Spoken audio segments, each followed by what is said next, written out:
तो आज हमने स्टार्ट करना है चैप्टर नंबर 1। इसका नाम है वास्तविक संख्याएं। क्या होती हैं वास्तविक संख्याएं?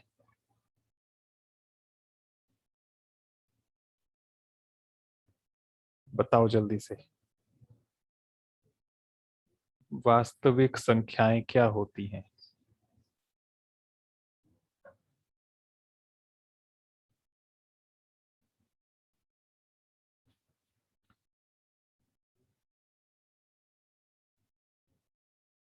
आज तक जितनी भी संख्याएं आप लोगों ने देखी हैं सभी वास्तविक संख्याएं होती हैं। ठीक है? ठीक है, यस नो कुछ तो बोलो। Yes sir. Yes sir. Yes. अब उसको कैसे समझोगे? वास्तविक संख्याओं में दो तरह की संख्याएं आती हैं जो पिछली क्लास में एक सीखी, दोनों ही पिछली क्लास में आपने सीख ली हैं। एक परिमेय संख्याएं और दूसरी अपरिमेय। अपरिमेय। अपरिमेय संख्याएं।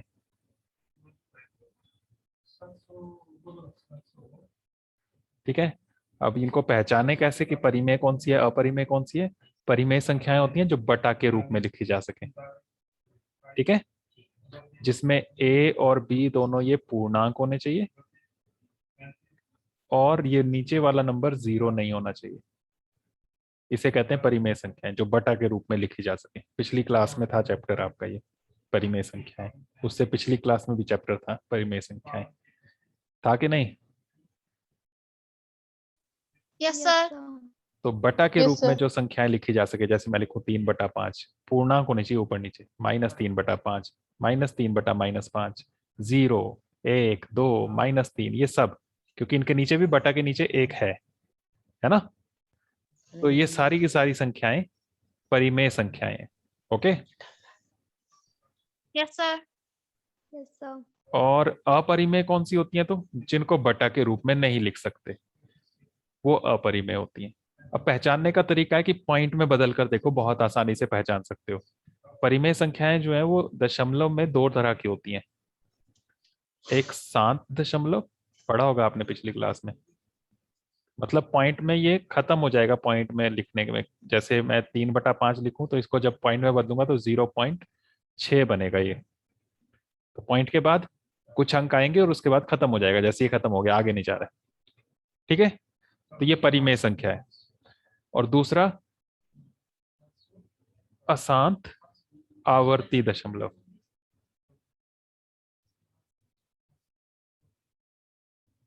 मतलब पॉइंट के बाद खत्म नहीं होगा लेकिन रिपीट होगा। आवर्ती मतलब रिपीट होगा। जैसे मैं लिखूं 2/3, इसको जब पॉइंट में बदलोगे तो 0.66666 चलता जाएगा, कभी खत्म नहीं होगा। लेकिन क्या हो रहा है? रिपीट हो रहा है, एक जैसी चीज आती जा रही है बार बार। समझ गए? Yes sir. तो अगर Yes, पॉइंट sir. के बाद वो खत्म हो जा रहा है तो भी वो परिमेय संख्या है, या पॉइंट के बाद वो खत्म नहीं हो रहा है लेकिन रिपीट होता जा रहा है तो भी वो परिमेय संख्या है। परिमेय संख्या के अंदर ही आ रहे हैं ना दोनों ये। Yes sir. ठीक है, और अपरिमेय, अपरिमेय में ना वो खत्म होता है यानी कि अशांत, और ना रिपीट होता है यानी कि अनावर्ती। वहां लिखा था आवर्ती, यहां लिखेंगे हम अनावर्ती दशमलव। ओके, ना खत्म होगा ना रिपीट होगा, यस सर। तो वो अपरिमेय संख्या होगी। जैसे मैं लिखूं मान लो 0.101010000100001, ऐसे चल रहा है ये। तो देखो जरा, पॉइंट के बाद क्या लग रहा है तुम्हें? अंक सेम आ रहे हैं सारे? रिपीट हो sir. रहा है? रिपीट नहीं हो रहा है। देखो यहाँ sir. एक के बाद एक बार 0 था, यहाँ एक के बाद 2 बार 0 आया, एक के बाद यहाँ 3 बार 0 आया। तो ये जो संख्या लिखी मैंने, ये कैसी संख्या है? आगे भी इसी तरह से चलती जा रही है। ये कौन सी संख्या है? परिमेय या अपरिमेय? अपरिमेय संख्या। अपरिमेय संख्या है। तो दशमलव से आपका पहचानना बहुत इजी हो जाता है। अगर पॉइंट के बाद वो खत्म हो रही है तो भी परिमेय है, पॉइंट के बाद खत्म नहीं हो रही है लेकिन रिपीट हो रही है तो भी परिमेय है। लेकिन ऐसी संख्या जो पॉइंट में ना खत्म हो रही है ना रिपीट हो रही है, तो उसे हम अपरिमेय संख्या कहते हैं। वर्गमूल के अंदर जो भी नंबर लिखे हैं जो पूर्ण वर्ग ना हो, जैसे वर्गमूल 5, वर्गमूल 2, वर्गमूल 3, ये सारी अपरिमेय संख्याएं ही बनती हैं। वर्गमूल निकालें इनका तो पॉइंट के बाद ये ना खत्म होगा ना रिपीट होगा, एक जैसे नंबर्स नहीं आएंगे जैसे यहां आ रहे थे। समझे? Yes sir. तो ये यस। जो है ये अपरिमेय संख्याएं बनती हैं। वर्गमूल 4 भी अपरिमेय होगी क्या? No sir. क्यों नहीं? No sir. सर क्योंकि इसका वर्ग 2 आ जाएगा। हाँ, 4 का वर्गमूल हो जाएगा 2, और 2 का मतलब पॉइंट के बाद खत्म हो गया, 0 ही आया, बस कुछ भी नहीं आया, तो ये परिमेय संख्या बन जाएगी। तो वर्गमूल के अंदर वो संख्याएं लिखनी है जो पूर्ण वर्ग ना हो, वो बनती हैं अपरिमेय संख्याएं। समझ गए? परिमेय और अपरिमेय इनको मिलाकर हम कह देते हैं वास्तविक संख्याएं। ठीक है? Yes sir. Yes sir. तो मतलब सिर्फ आप एक चीज याद रखो, ये कि कौन सी संख्याएं अपरिमेय है, जो पॉइंट के बाद ना खत्म हो ना रिपीट हो। ठीक है? और या फिर ऐसे बोल लो कि वर्गमूल के अंदर जो संख्याएं आती हैं जो पूर्ण वर्ग ना हो, वो अपरिमेय है। इतना समझ लिया? तो बाकी इनके अलावा जितनी भी हैं वो सारी क्या है? परिमेय संख्याएं। परिमेय संख्याएं हैं। तो बस अपरिमेय का ध्यान रखो कि अपरिमेय ये वाली होती है। अपरिमेय में बहुत थोड़ी सी संख्याएं हैं, मतलब ऐसे समझ सकते हो, कुछ ही टाइप की आएंगी, बाकी सारी जो है ज्यादातर वो परिमेय संख्याएं ही होती हैं। Okay? Yes sir. Yes sir. Yes sir. ये पहचानना आ जाना चाहिए पहले तो, फिर उसके बाद आगे हम बात करेंगे कि वास्तविक संख्याओं का करना क्या है। वैसे यहाँ पर अपरिमेय वाला पार्ट जो है वो आपके सिलेबस से डिलीट हो गया है। जब एक्सरसाइज 1.3 में आपका ये अपरिमेय संख्याओं वाला, एक और अपरिमेय संख्या है जो आप बहुत ज्यादा यूज करते हैं, पाई। सुना है ना pi? Yes yes sir. Sir. Pi की वैल्यू क्या होती है? बाई बटा 7। 22 बटा 7। 7। तो ये तो बटा के रूप में लिख दिया। बटा वाली संख्याएं क्या होती है? परिमेय होती है ना बटे वाली तो। परिमेय। यस तो सर। ये कैसे अपरिमेय है?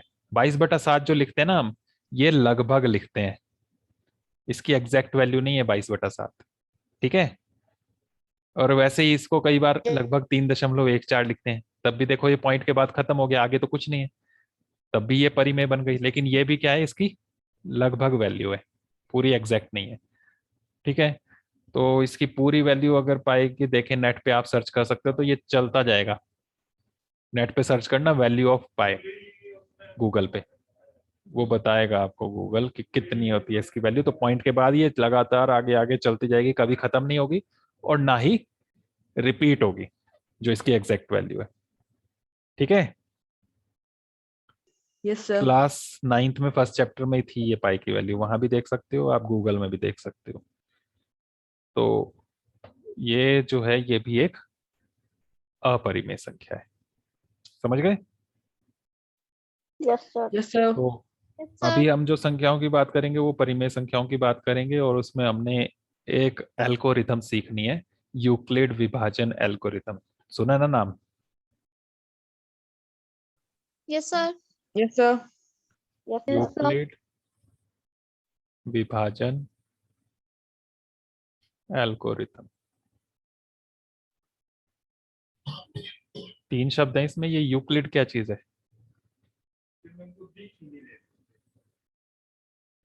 यूक्लिड क्या है ये, पता है किसी को? No sir. यूक्लिड एक आदमी का नाम है। ठीक है?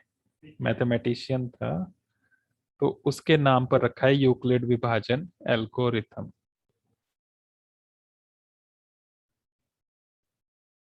यूक्लिड का दिया नहीं है यहाँ पर आपको, फोटो नहीं दिया। तो यूक्लिड नाम है एक इंसान का, मैथमेटिशियन गणितज्ञ था जिसने ये बनाई एल्गोरिथम, तो उसके नाम से ये यू, जैसे न्यूटन के नियम पढ़ते हो ना साइंस में, तो न्यूटन के नियम क्यों कहते हैं? वो नियम न्यूटन ने बनाया, न्यूटन एक इंसान का नाम था, वैसे ही यहाँ पर यूक्लिड ये इंसान का नाम है। ठीक है? विभाजन तो पता ही होगा तुम्हें क्या होता है, विभाजन यानी कि विभाजन का क्या मतलब होता है?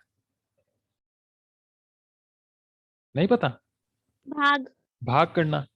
तो भाग करने के लिए कुछ उसने बनाया, इसलिए उसके नाम से ये यूक्लिड विभाजन एल्गोरिथम है। एल्गोरिथम का क्या मतलब होता है?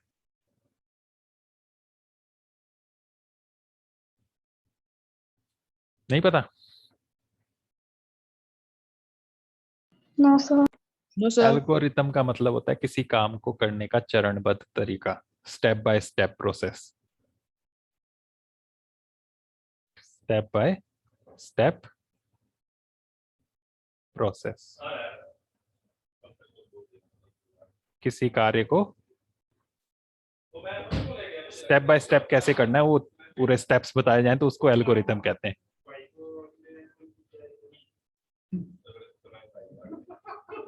समझ गए? यस। Yes sir. कोई भी काम करना है तो उसके स्टेप्स क्या है, अगर वो स्टेप्स आपको पता हो तो उन स्टेप्स को हम कहते हैं एल्गोरिथम। जैसे मैं आपको बोलूं कि चाय बनाने की एल्गोरिथम बताओ, चाय बनाने की एल्गोरिथम, यानी कि क्या पूछ रहा हूं मैं आपसे?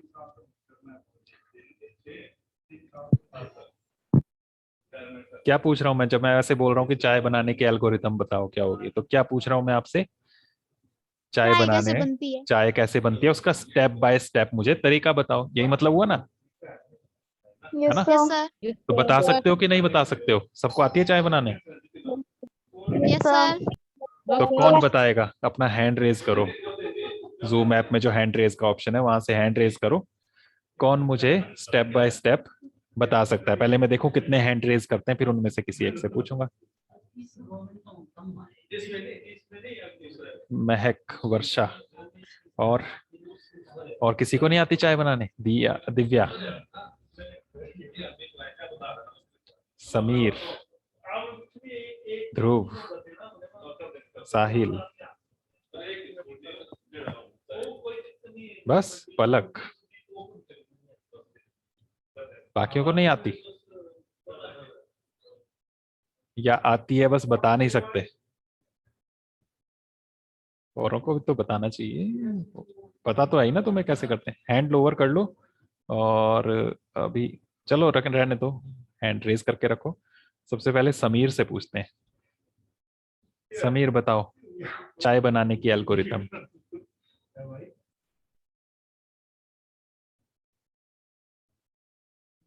एल्गोरिथम बतानी है तो आपने ऐसे बोलना है, स्टेप 1 ये करें, स्टेप 2 ये करें, ऐसे ऐसे बोलना है। स्टेप्स काउंट करने हैं कितने हुए। बताओ समीर।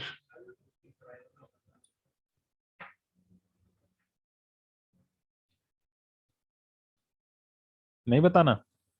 फिर क्या फायदा हुआ हैंड रेज करने का? महक, यस सर। बोलो। चाय बनाने की सर एल्गोरिथम बतानी है, step 1। Step step 1, gas on करो, फिर उसके ऊपर फ्राइबन रखो। हाँ अच्छा, ये स्टेप 1 हुआ, ठीक है। स्टेप 2? स्टेप 2, उसके अंदर पानी डालो, फिर चाय पत्ती, चीनी। स्टेप 3, उसको बॉईल होने दो पहले। स्टेप 4, उसमें दूध डालो, फिर से उसको उबलने दो। बस, उसको कप में डालो और पी लो। कितने स्टेप्स हुए? 3 के बाद आपने स्टेप 4 तो बोला ही नहीं कोई। सब बोला। आप फिर करके बोलते गए, बस सारे इकट्ठा ही बोल दिया। पलक। Yes sir. बताओ। स्टेप 1, पहले गैस ऑन करो, हम्म फिर उसमें फ्राई पैन रखो। हम्म स्टेप 2, उसमें पानी डालो, हम्म पानी में चाय पत्ती चीनी डालो। स्टेप 3, चाय को उबलने दो। स्टेप 4, उसमें दूध डालो, फिर दूध डालने के बाद चाय को उबलने दो। स्टेप 5, कप में डालो और पी लो। और वर्षा? सर स्टेप 1, गैस ऑन करो। स्टेप 2, बर्तन को गैस के ऊपर रखो। स्टेप 3, उसमें पानी डालो। स्टेप 4, चाय पत्ती डालो। स्टेप 5, चीनी डालो, उसे उबलने दो। स्टेप 6, उसमें दूध डालो, फिर उसे उबलने दो। स्टेप 7, उसे पुन्नी के साथ गिलास में छानो और पी लो। वो क्या होती है पुण्य? सर छन्नी। हाँ हाँ, ठीक है। किसी ने और स्टेप्स तो नहीं बताने कुछ जो छूट गए हो अभी जो इन्होंने बताए सबने?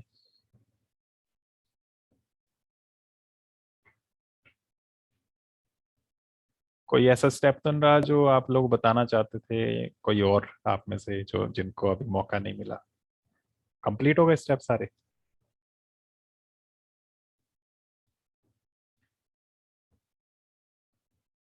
हाँ, किसी ने भी अदरक वगैरह तो डाली नहीं चाय में?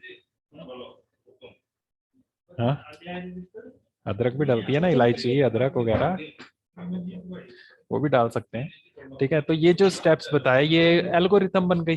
ठीक है, तो काम करने का स्टेप बाय स्टेप जो तरीका होता है उसे एल्गोरिथम कहते हैं। ठीक है, अब क्या करना है, अगर ऐसा हो जाए तो क्या करेंगे?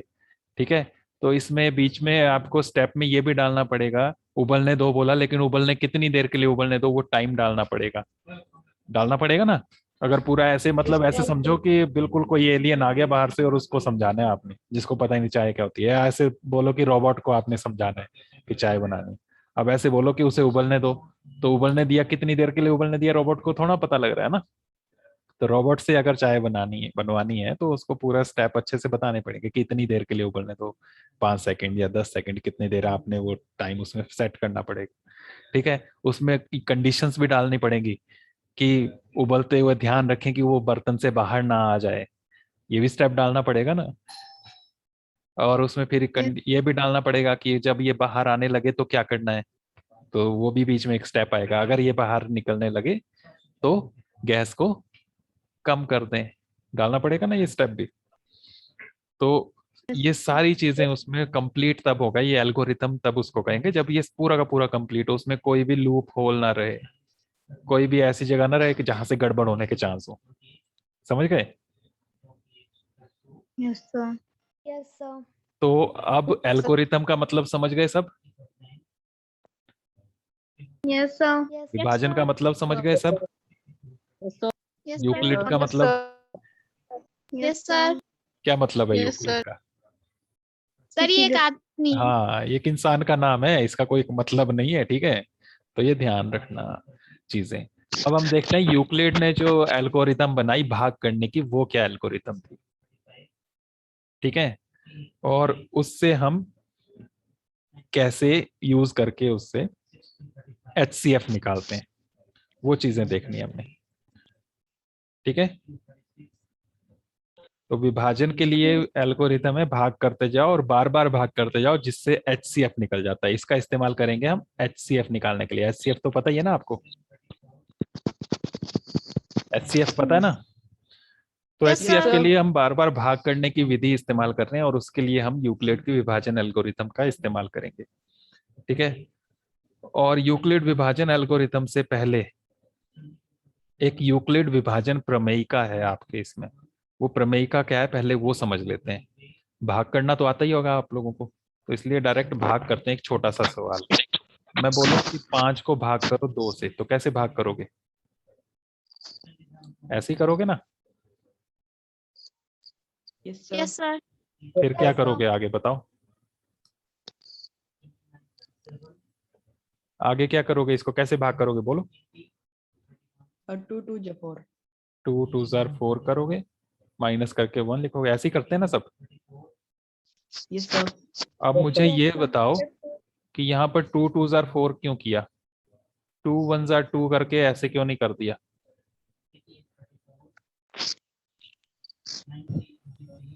बताओ क्या स्टेप होता है, क्यों ऐसे करते हैं? 2 2 जार 4 क्यों करते हैं? 2 1 जार 2 करके ऐसे जो किया ये ठीक नहीं है? No, sir. क्यों नहीं है ठीक?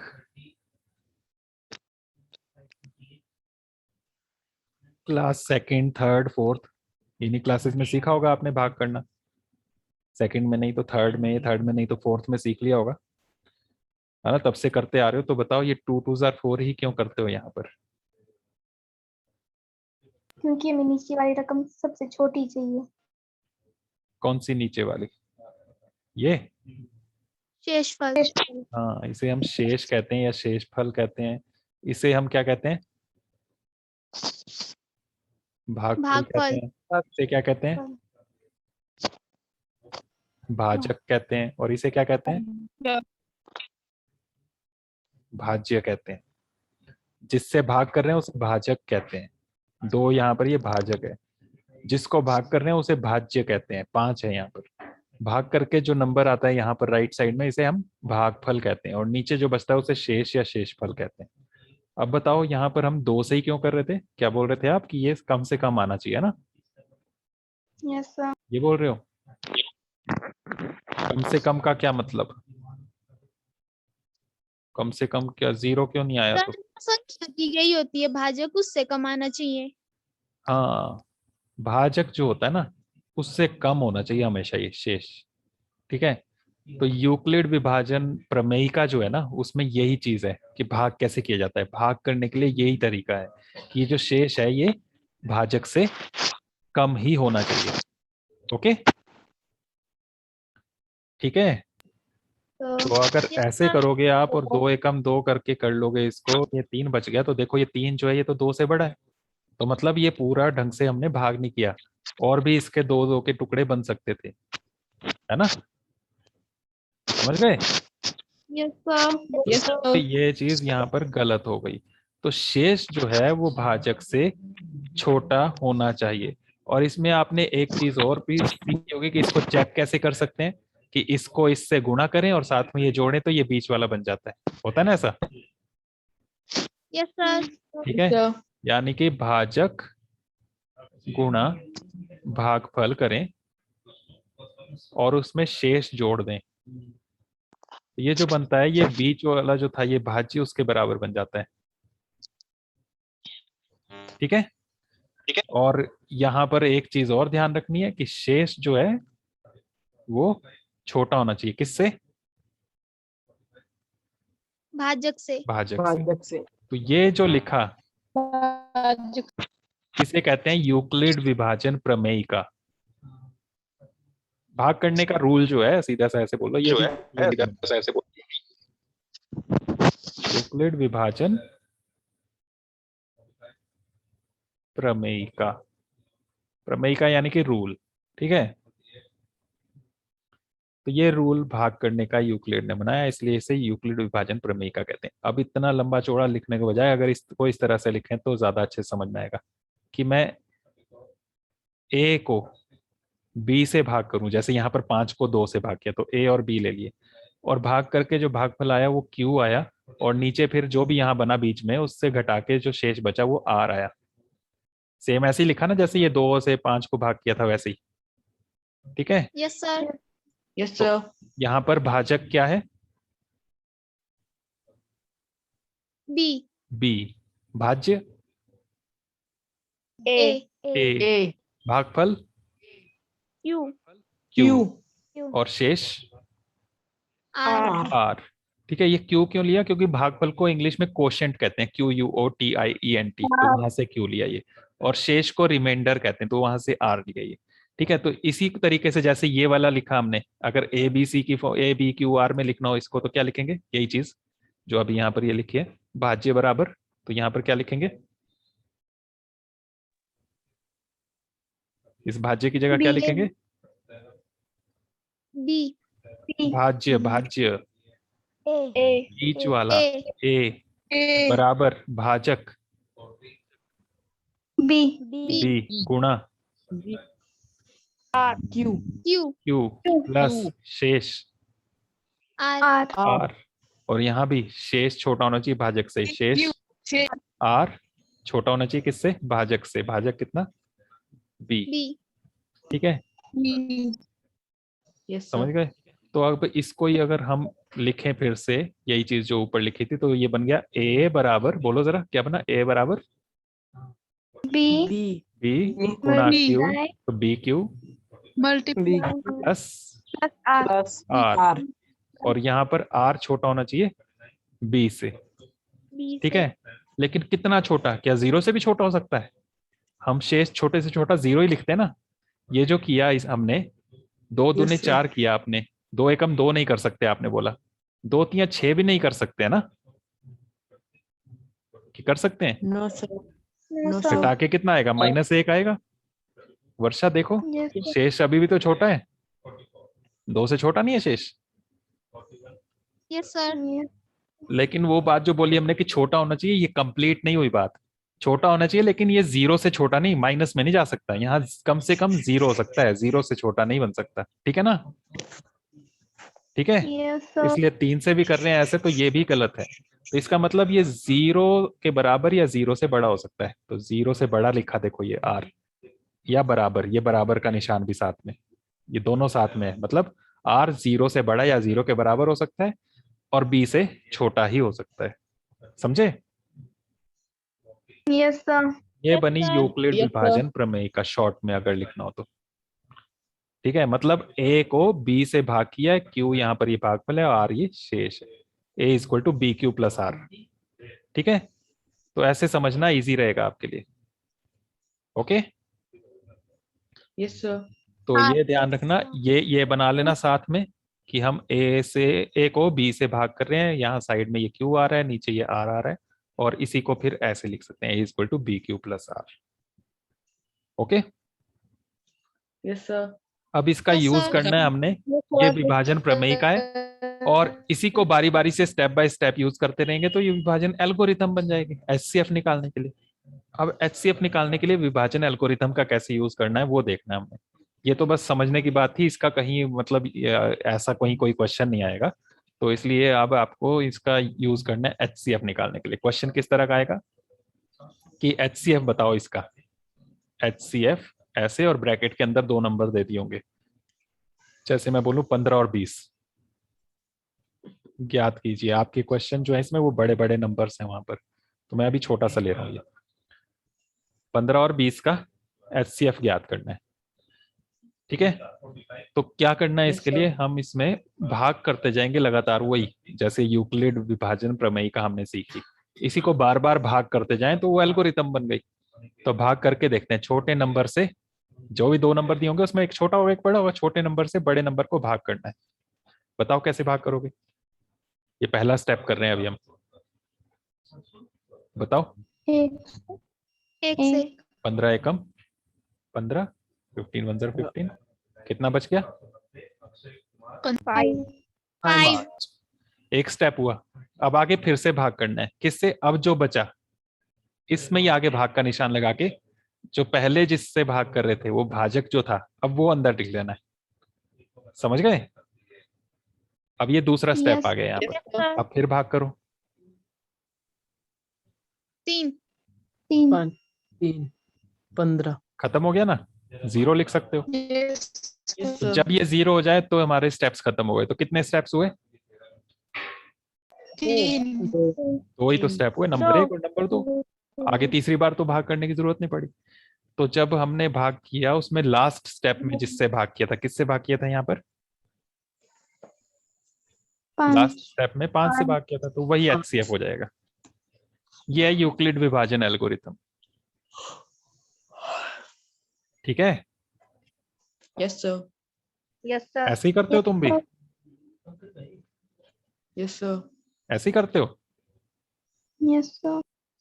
झूठ Yes, बोल sir. रहे हो। किसी ने किया था वो HCF वाला क्वेश्चन टर्म 1 में, पेपर में?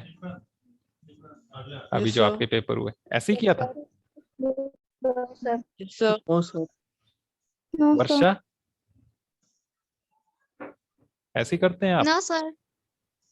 ऐसे नहीं करते, लेकिन ऐसे करके समझना बहुत इजी है। अब 2 बार भाग किया, पहला भाग कहाँ है? यहाँ पर है, ये ना, यही है sir. ना? इसमें देखो कौन सा A है, B है और Q है, R है। वो देखो, ये A होता है ना बीच वाला, ये B होता है, ये Q होता है, ये R होता है, यही होता है ना? Yes, sir. Sir Yes, sir. मैंने इरेज कर दिया, आप दिमाग में रखना। तो वही लिखो, आपको पता है A is equal to B Q plus R, ये लिखना होता है। फर्स्ट स्टेप में बताओ क्या लिखेंगे? इसी में A की जगह क्या लिखूं? 20. 20 is equal to B 15. 15 into Q 1. Plus One. R Plus 5. 5। ये पहला Five. स्टेप हुआ यहाँ पर। दूसरे स्टेप के लिए दूसरे वाला भाग देखो, ये है इसमें देखो फिर से वैसे ही लिखो A 15 15 equal to B 5 into Q 3 plus R 0 0। ठीक है, यहाँ पर साथ में लिख देना कि ये जो R आया ये 0 से बड़ा है अभी, है ना। 0 yes sir यहाँ पर ये R yes sir 0 हो गया। जब ये R 0 हो गया तब आपके पास जो यहाँ पर ये B था ये वाला, वही आपका HCF हो गया। yes sir सॉरी 5, ये आंसर आ गया। सिंपल है कि मुश्किल है थोड़ा? सिंपल है सर सिंपल है। तो तुम जैसे करते थे, क्या करते थे, स्टेप्स याद करते थे या आ जाता था समझ में? पहले भी किया है जब तुमने, तो स्टेप्स कैसे तुम्हें समझ में आ गए थे कि याद ही किया था डायरेक्ट स्टेप्स को? वर्षा, सर समझ में आ गए थे। किस तरह से, ऐसे भाग करके कि डायरेक्ट यहीं से? सर ऐसे भाग किया था। ऐसे ही किया था भाग, फिर तो ठीक सर है। ऐसे नहीं किया था, पहले एक को किया था फिर अलग जैसे दूसरे हाँ। को किया था वैसे। हाँ, तो भाग करके करें तब ये समझ में आएगा, वरना ये स्टेप्स आपको लगेंगे कि ये कहाँ से आ रहे हैं नंबर्स। ठीक है ना। एक और देख लेते हैं क्वेश्चन छोटा सा। HCF 20, 16 और 50 ले लेते हैं, ज्ञात कीजिए। सबसे पहले बताओ क्या करोगे? रफ में साइड में भाग कर लेना पहले, ये जैसे यहाँ पर किए स्टेप्स। बोलो जरा, यहाँ किससे किसको भाग करोगे? 50 को 16 से। 50 को 16 से। बोलो।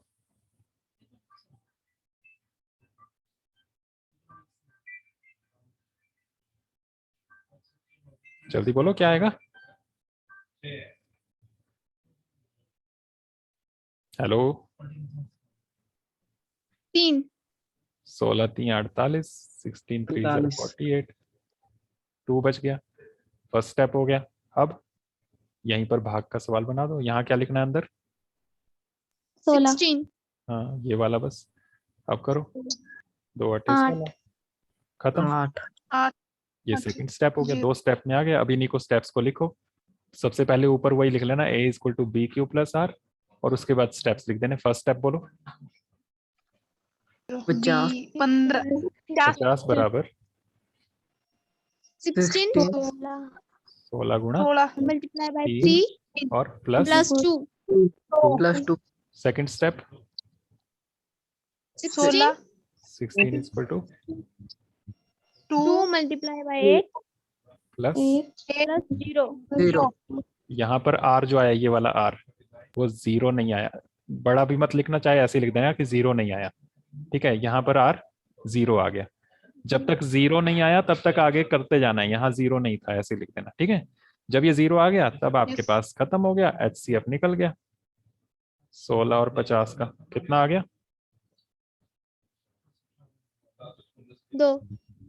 2। ठीक है, इसमें थर्ड स्टेप, फोर्थ स्टेप, इस तरह से चल सकते हैं, और भी स्टेप्स बन सकते हैं। तो जब तक ये 0 ना बने तब तक करते जाओ, फिर लास्ट में जिससे भाग किया था वही आपका HCF हो जाएगा। बस ये है स्टेप्स। अब कर लोगे एक्सरसाइज के क्वेश्चंस? Yes sir. तो करने हैं आपने क्वेश्चंस, कौन कौन से करने हैं वो देख लो पहले। बहुत लंबा चौड़ा कुछ लिखने की जरूरत नहीं है। ठीक है, सबसे पहले आपने करना है एग्जाम्पल नंबर 1, उदाहरण 1। कॉपी में जितना भी मैंने कराया ये लिखना है सारा। ठीक है, ये लिखना है जितना भी ये लिखा हमने, वास्तविक संख्याएं, फिर उसके बाद ये, उसके बाद ये HCF निकालना, ये दोनों करना है। फिर उसके बाद उदाहरण नंबर 1 करना है आपने, बुक में दिया हुआ है ये। इसमें भी डायरेक्ट वैसे ही करना है, इन्होंने बहुत लंबा चौड़ा लिखा हुआ है, चरण 1 चरण 2, पूरा वैसे ही करने की जरूरत नहीं है। इसको करना, और उसके बाद फिर एक्सरसाइज में कौन सा क्वेश्चन? क्वेश्चन 1, इसके तीनों पार्ट्स, फर्स्ट, सेकंड और थर्ड पार्ट, ये तीनों आपने करने। ठीक है, Yes, sir. ये पूरा आपके लिए होमवर्क है आज के लिए, बाकी फिर कल करते हैं। समझ में आ गया सभी को अच्छे से? Yes, Yes, sir. Yes, sir. Yes sir.